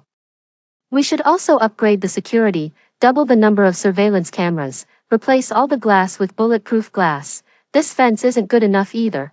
Thicken it by 1 layer and raise it by 2 meters. I marked and wrote down these requirements on the plans. Hannah was both angry and amused. Why don't you just ask me to build you a castle? Do you want 2 watchtowers as well? My eyes lit up. Really? Hannah roared. You're dreaming. Humph.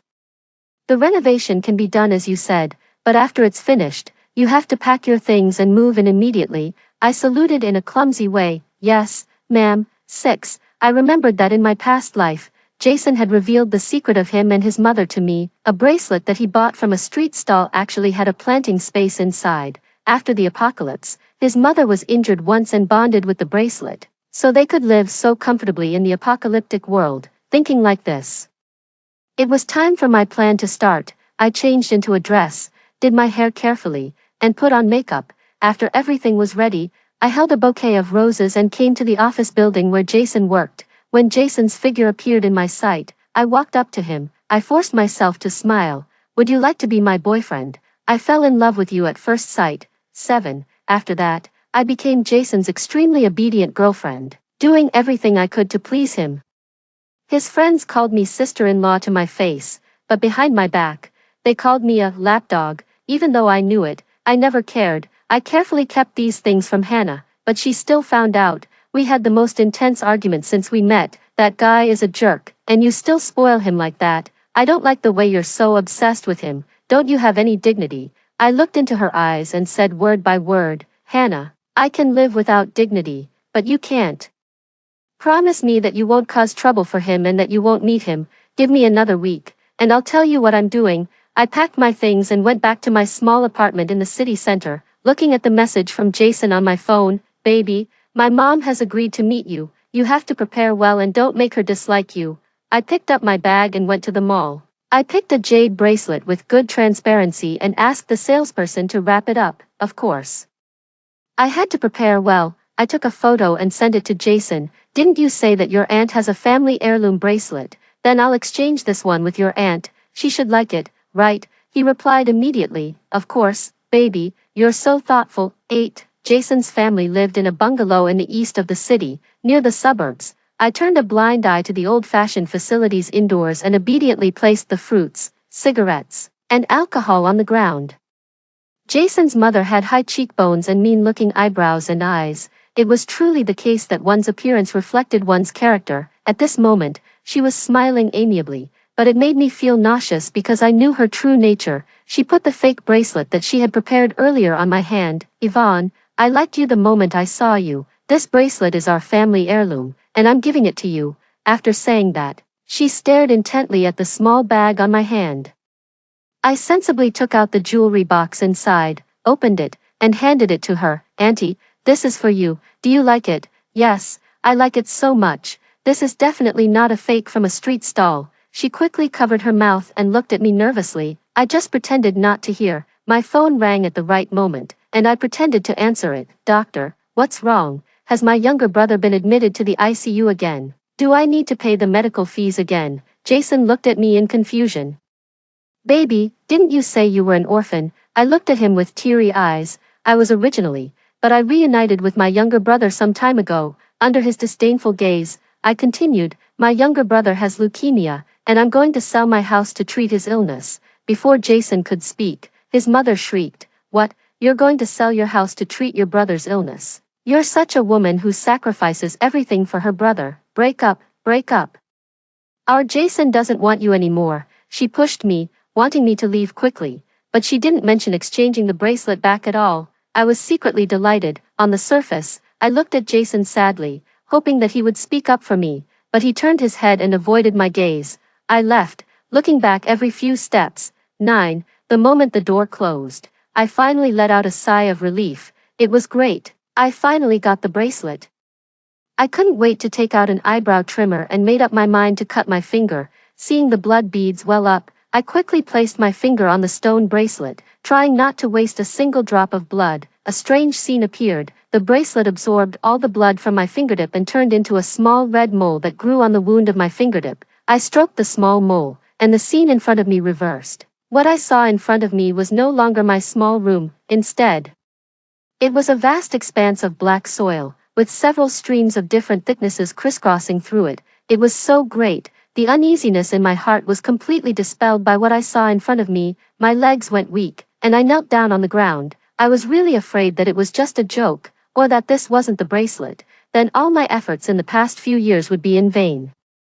Fortunately, the truth told me that I had won the bet. I could take Hannah and survive the upcoming zombie crisis. We could live cleanly. 10. I giggled and dialed Hannah's number. Hannah, I'm waiting for you at home. It didn't take long before I heard the sound of the door opening. Hannah looked at my silly expression and rubbed the goosebumps on her arm vigorously. Yvonne, please be normal, okay? What did you get today? I just giggled and didn't refute. Dear Hannah, you're right.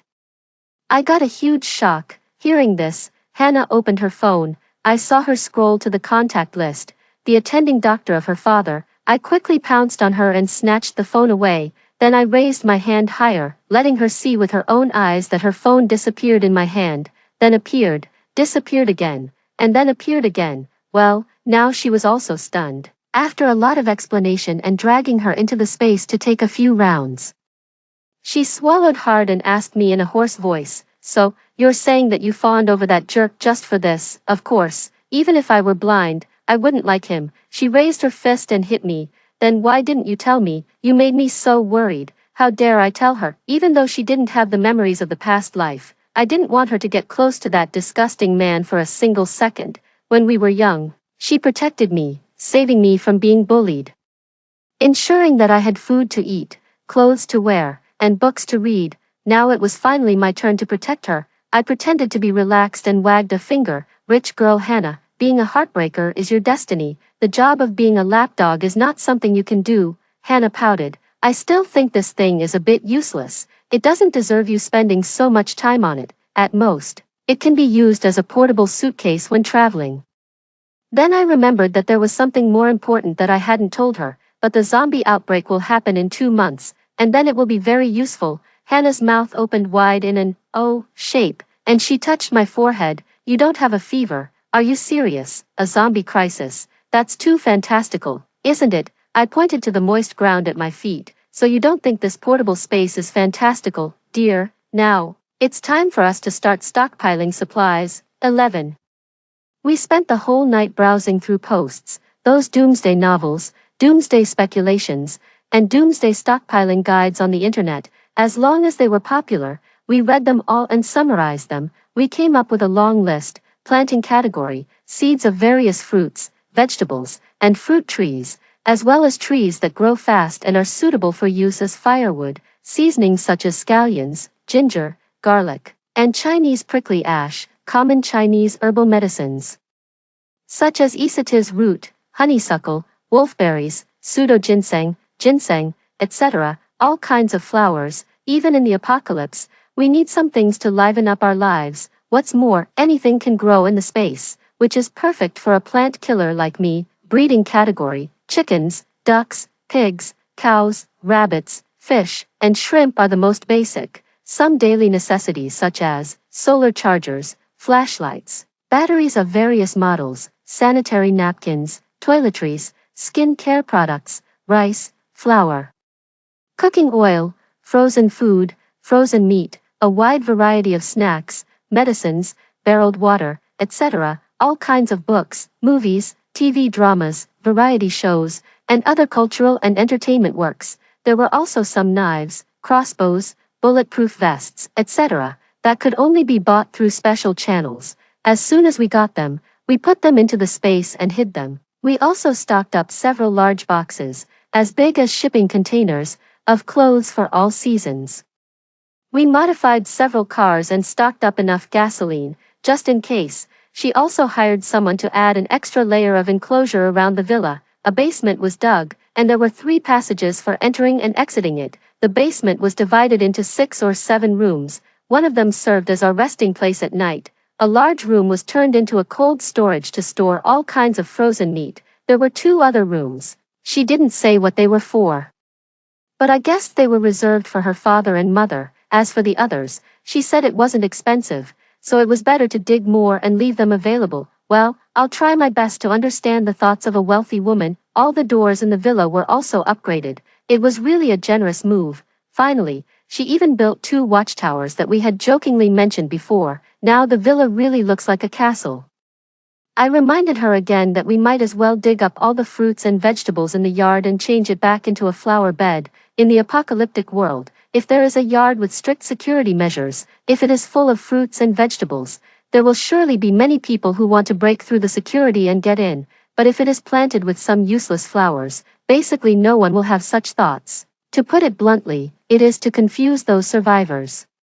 Although the 2 layers of 6-meter-high enclosures now block the yard tightly, we also need to guard against the possibility of someone using drones or something similar for detection. As for my small flat in the city center, Hannah asked me if I wanted to sell it at a low price in advance. I smiled cunningly. Don't worry, I've already figured out how to deal with it. Jason has been eyeing that house for a long time. Of course, I have to leave it for my dear boyfriend. In my past life, Jason had always lived in a bungalow in the east of the city. The population there was sparse, so he was able to escape the most dangerous situation in the early days. After that, relying on the continuous output of food from the space his mother had, he organized a large number of people and safely reached the villa in the suburbs.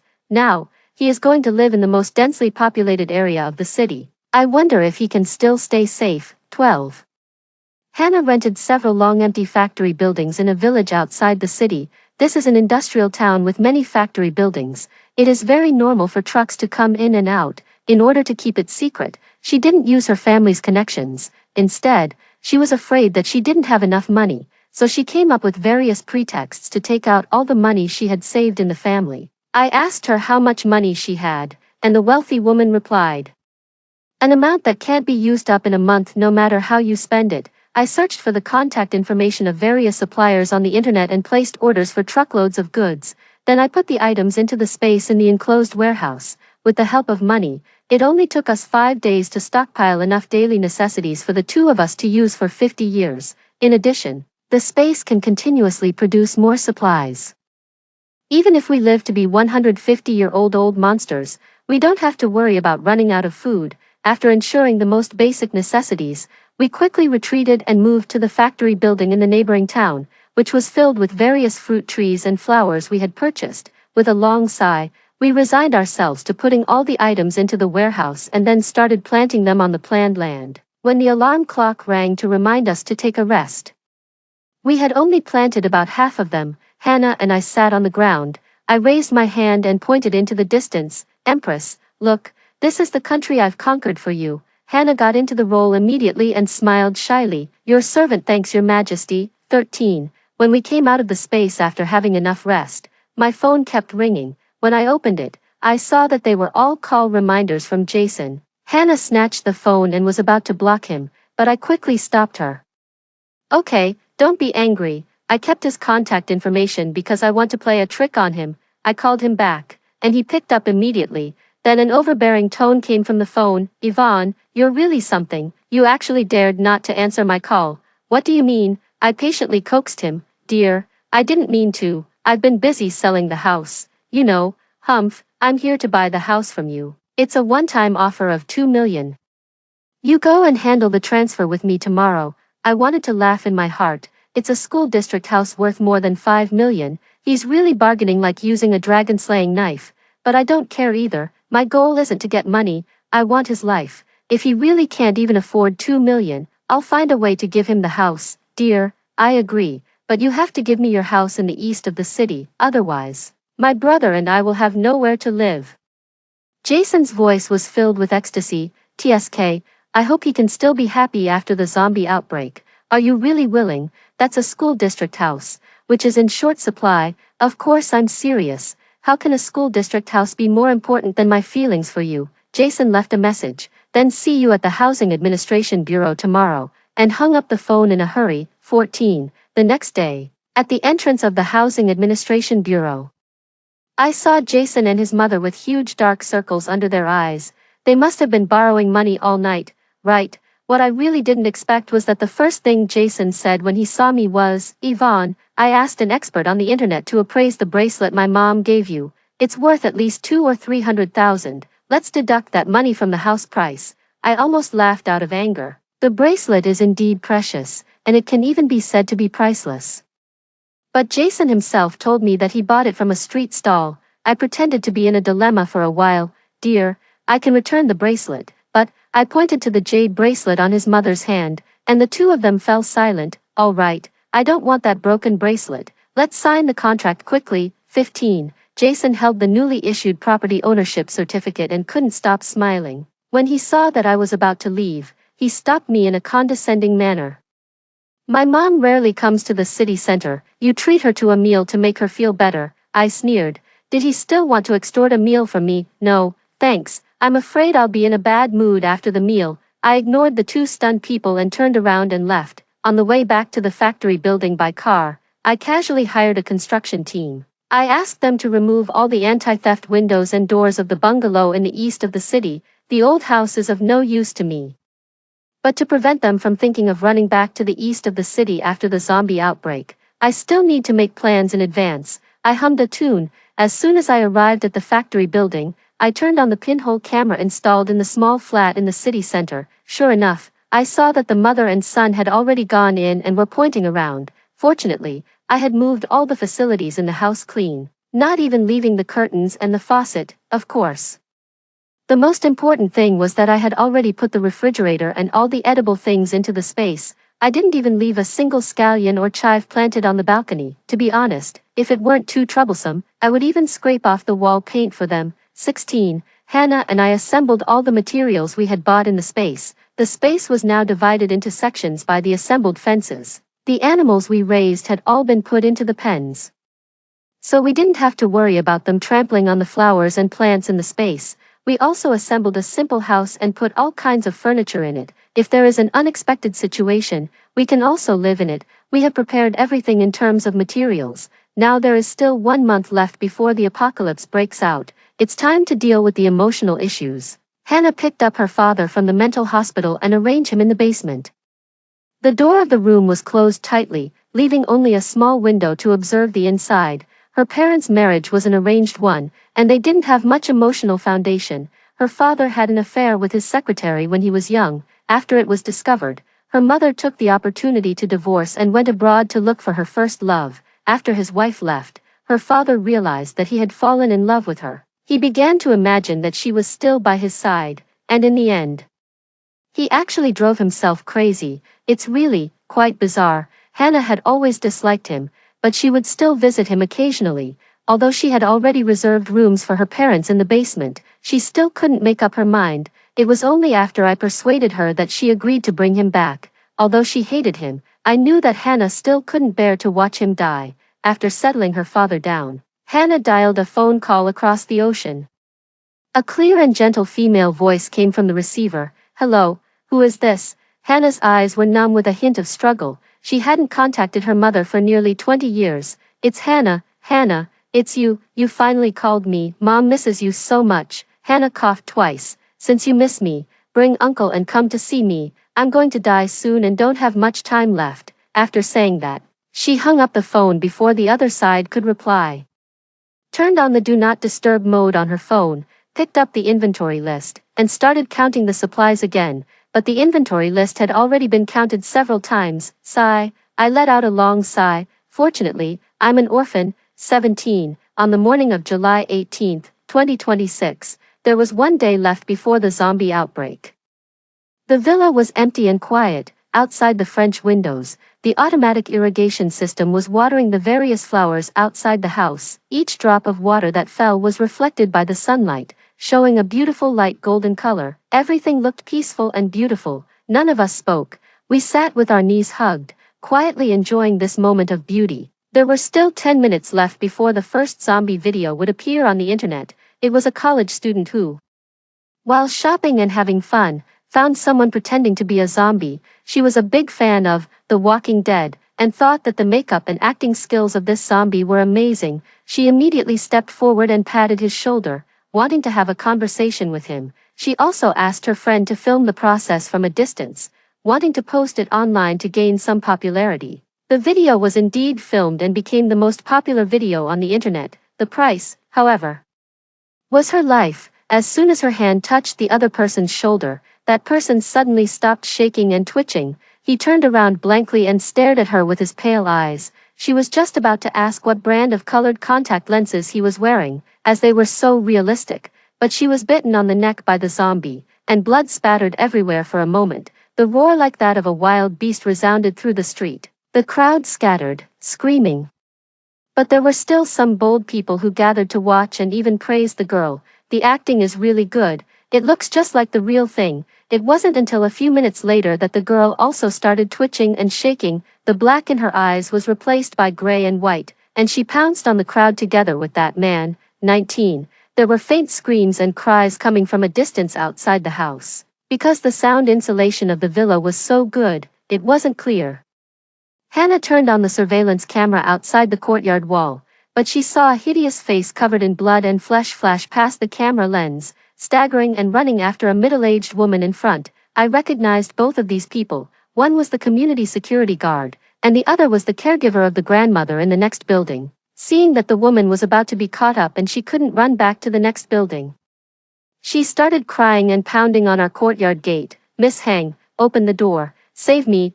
I turned to look at Hannah and caught a trace of pity in her eyes. She picked up her phone and wanted to remotely control the door to open, but in the end, she dejectedly put it down. It didn't take long for the caregiver to be caught up. Her crying and begging turned into abuse. "You two little bitches in the house, you're just watching me die. You're harming people. I curse you to die a horrible death."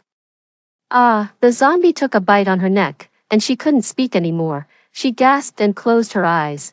When she opened her eyes again, her eyes were already gray. Hannah's eyes were full of pain and struggle. She wasn't the Hannah from the past life who had become extremely cold and indifferent after being betrayed and deceived by blood. I held her hand. "Hannah, you're not wrong. She cursed us just because we chose to protect ourselves. How can such a person be grateful? If we save her, we'll probably be in constant trouble." Hannah thought for a while. "You're right. What if she refuses to leave and even threatens us to give her food? Otherwise, she'll open the courtyard gate and let the zombies in." Although she said so, her expression was still very heavy. I wanted to distract her, so I picked up my phone and cast the screen to the TV. "How about I show you something to make you happy?" 20. The small flat in the city center appeared on the screen. Now there was some old furniture in it, and it was no longer empty. It seemed that they really spent all their savings on buying this house, as they even moved all the old things from the house in the east of the city here. I divided the screen into several parts and checked all the rooms in the house. I didn't see any food stored there. As for the refrigerator, it was still that shabby small refrigerator. I wonder how much it can hold. And I remember Jason once criticized me through his mother because he thought I spent money recklessly. "Yvonne, you're just too extravagant. You're not like my mother, who is so thrifty. She always goes to the vegetable market in the evening to buy the most cost-effective things." Thinking about it, his mother hasn't bought today's groceries yet. I looked at the two of them sleeping soundly. I found it a bit funny. I could even hear the screams and pleas for mercy outside the house through the surveillance camera. How could they still sleep? They really have a big heart. I picked up my phone and dialed the number. It rang 3 times before Jason answered. "Yvonne, you're such a woman who sacrifices everything for her brother. Don't pester me. We've already broken up. Do you understand? There was a cold sneer on my lips. Dear, why do you think so of me? I just called to remind you out of concern for your safety. Didn't you hear any strange sounds? I hung up the phone and saw Jason walking to the window following the roars of the zombies and the screams of passers-by. After just looking for a while, he was so scared that his legs went weak and he fell to the ground. He frantically crawled back to the bed and picked up his phone. Baby, what's going on outside? It's nothing much. There's just a zombie outbreak. They will bite people to death, and those who are bitten will also turn into zombies. My voice was full of worry. Dear, you and Auntie must never go out. If you're caught, you'll also turn into zombies. That would be terrifying. At the beginning, the zombies didn't move very quickly, but later they became more and more agile. I must dispel the idea of the two of them going out to stockpile food now. I continued, Dear, I replaced the main door with the latest model some time ago. It will definitely be able to block the zombies. It was indeed the latest model. I picked the latest model that was a cheap one and installed it. When the installation master removed the door that I bought for tens of thousands of yuan and replaced it with this door that cost less than 1,000 yuan, he thought I was crazy. Just stay at home and wait with peace of mind. The country will definitely come to the rescue. Don't go out and seek death. Next. I watched as he tremblingly woke up his mother, and the two of them took out the few supplies they had and started counting them. TSK, is that all? It will be very difficult for them to last even 5 days, seeing that the two of them really had no intention of going out, and instead moved the sofa, table, and chairs to block the main door. I put aside my phone and stopped paying attention. 21. On the third day of the apocalypse, Hannah and I put on our boots, arm guards, bulletproof vests, helmets, and goggles, and went out fully armed. The later it gets in the apocalypse, the more powerful the zombies become. After discussing, we decided to clear out the zombies in the community. In our past life, we didn't go out until 2 months later when there wasn't much food left at home after staying in the villa. By then, the zombies were already very difficult to deal with. It took us about a month, on and off, to clear out the zombies in the community. There are a total of 12 buildings in this community, and only 4 households have moved in. Since Hannah lives alone, the security system in her house is of the highest level. The security of the other 3 households is also good, and they have hired security guards and nannies additionally. It was very convenient in normal times, but in a situation like this, it's not a good thing. More people mean a higher probability of zombies appearing in the house. After we cleared out the community in our past life, we sadly found that there were only the 2 of us left alive in the entire community. When we just finished clearing out the community, there were foods moved from each house and various fruit trees in the community. At most, we couldn't eat meat, but we wouldn't starve to death either. However, later, Jason and his mother came here under the protection of many people. Relying on the large number of people, they forced us. I shook my head, not wanting to recall those unpleasant memories. I can't be distracted when fighting the zombies. The zombies now are indeed much easier to deal with than those 2 months later. Hannah and I cleared out 2 buildings in one go. Seeing the sun gradually setting in the west, we went back to rest. With the circulating water purification system and the continuous stream of water in the space, we didn't save too much and took a comfortable hot bath. 22. On the 5th day, we cleared out all the zombies in the community. We took action earlier in this life. At this time, there are still 2 households in the community with people in them. When they saw Hannah and me, they desperately waved and called for us to give them some food. We just pretended not to hear. Anyway, we were dressed very tightly, and every time we went back, we only entered through the courtyard gate of an empty house next to us that couldn't be observed. Moreover, the community has been cleared out by us. If they still don't dare to go out to find food, then they deserve to starve to death. After all, several adults can't expect us to raise them like chickens and ducks, right? We went back to the space, sowed some vegetable seeds, fed the chickens and ducks, and hoed several mu of land, preparing to plant more things. We felt that today's amount of exercise was enough, so we came out of the space and nestled on the sofa. Hannah was very bored. Yvonne, do you want to find a movie to watch? I opened my phone and waved it. Then you watch first. I have to torture the scumbag first. Hannah immediately became excited. Cast the screen, cast the screen. I also want to watch the scumbag being tortured. This is much more interesting than a movie. 23. In the surveillance footage, that mother and son who had never quarreled actually started arguing. Jason roared loudly. It's all your fault. you only know how to save a few cents every day. If you had gone out to buy food that morning, we wouldn't have so little food now. Oh, he has two different attitudes. In the past, he always said that his mother was thrifty and knew how to save money, and told me to learn from her. Jason's mother shrank her body. Her arms were full of bruises, and she tried to defend herself. If mom didn't save like this, where would we get the money to buy a house? Jason casually picked up something and smashed it to pieces. How dare you say that? Look. Who wants this house now? He covered his face with a dejected expression. It's better than our house in the East District. Jack told me that there are fewer people there, and there are also fewer zombies. Alas, it would be great if we hadn't changed houses. Jason's mother's eyes lit up. That's right, you call that little bitch. Tell her that we don't want this house anymore. She has a car, doesn't she? Ask her to bring some food and drive to pick us up. I was just thinking about which unlucky person would drive out to pick them up at this time. Then I heard my phone ring. I answered the phone. Baby, I've decided not to break up with you. Hurry up and come to pick us up and take us to the East District. Bring some food too. I've been hungry for a day. Jason's words, which he took for granted, were played out through the phone's speaker. Seeing Hannah puffing out her cheeks, as angry as a pufferfish, I poked her amusingly with my finger. Okay, my brother has a modified SUV. It's just right to drive it over to pick you up. I'll also bring you some delicious food. You must wait for me at home. I pressed the phone off and threw it aside casually. Hannah let out a sound. Are you really going to pick them up? Of course, but I didn't promise when I would set out. Maybe in 30 or 50 years. 24. On the 10th day of the zombie crisis outbreak. In 20 minutes, the entire electricity supply in Haishar will collapse, along with it. The network and phones will no longer be usable. I timed it and made the last video call to Jason. Damn it, Yvonne, you bitch. Are you lying to me? It's a road that takes a little over an hour. It's been 5 days, and you still haven't arrived. Jason pointed at the phone screen and vented his anger loudly. Then, like someone with schizophrenia, he apologized to me repeatedly. Baby, I'm sorry. I haven't eaten for 3 days. There's no water to drink at home either. I'm so hungry and thirsty, that's why I lost my temper with you. Don't be angry with me, you're almost here, right? He still held a slim hope that I wasn't lying to him and that I was really coming soon. Jason, really, it's true that you're hungry, but how can you be thirsty? Isn't your mother's blood not enough to quench your thirst? Jason visibly panicked. What are you talking about? Don't talk nonsense, TSK.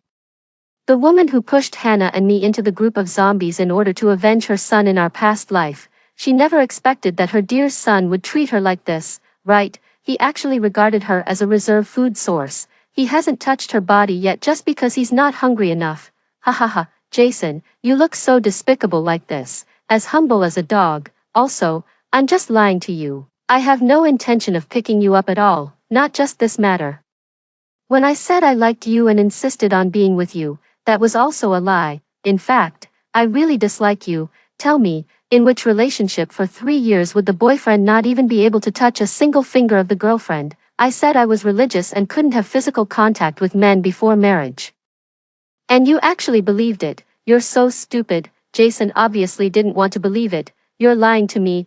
What do you want? You just like me, don't deny it. Come and pick me up quickly. If you come to pick me up, I'm willing to marry you. Okay, I felt like vomiting. How could someone be so shameless? Of course. I want that bracelet your mother gave me. You didn't know, did you? After dripping blood to recognize the master of that bracelet, it can open up a space. There is land, sunlight, and water source in it. I've stocked it full of things. TSK, I really have to thank you. A bracelet that cost less than 50,000 yuan allowed me to exchange for such a great treasure. I took out 2 ice cream cones out of thin air, gave one to Hannah, and slowly started eating mine. Jason was shocked and murmured, "It's impossible, it's fake, it's all fake." I waved the ice cream cone that appeared out of thin air in my hand. Tisk, that's what cowards are like, when something happens.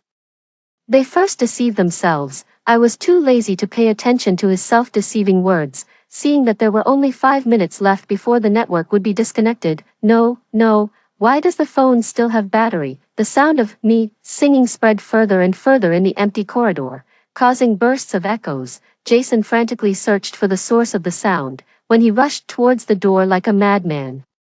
The zombies on the upper and lower floors had already come hearing the sound. The inferior anti-theft door that I specifically replaced couldn't withstand the impact of the zombies a few times. Before the screen went off, I saw 3 or 5 zombies knock Jason down to the ground. He struggled desperately with his arm, from which several large pieces of flesh had been bitten off, but in the end, it was all in vain. He could only painfully endure the continuous biting of the zombies until he became a skeleton. 25. Finally, things came to an end. The pleasure of avenging my great hatred made me excited for a while, and then I returned to the daily pastoral life. The villa surrounded by a double-layered enclosure gives a great sense of security. Hannah and I even had the leisure to pick flowers in the yard and put them in vases. Occasionally, some zombies would wander into the community, and we would quickly deal with them. Although we haven't seen anyone in the community asking for help anymore, the fruits on the fruit trees in the community are constantly decreasing. Every day, we would also sit on the swing chair in the yard holding a radio, listening to it while basking in the sun. We heard that the country started to build safe zones at a rate of 1 per year, and more people were rescued. Although we have no intention of going there, we are still genuinely happy to hear these news. Until today, we heard that the 10th safe zone was established. We were each holding half a watermelon and scooping it up happily. Hannah sighed. In the blink of an eye, it's been 10 years. I was about to reply when I heard the joyful voice of the announcer on the radio. With the continuous efforts of the scientific researchers, the initial vaccine has been successfully developed, and volunteers are now being recruited. As soon as the words fell, cheers suddenly came from a house not far away that we thought had been empty for a long time. While Hannah was still in a daze, I quickly scooped away the heart of her watermelon. Today's watermelon is especially sweet.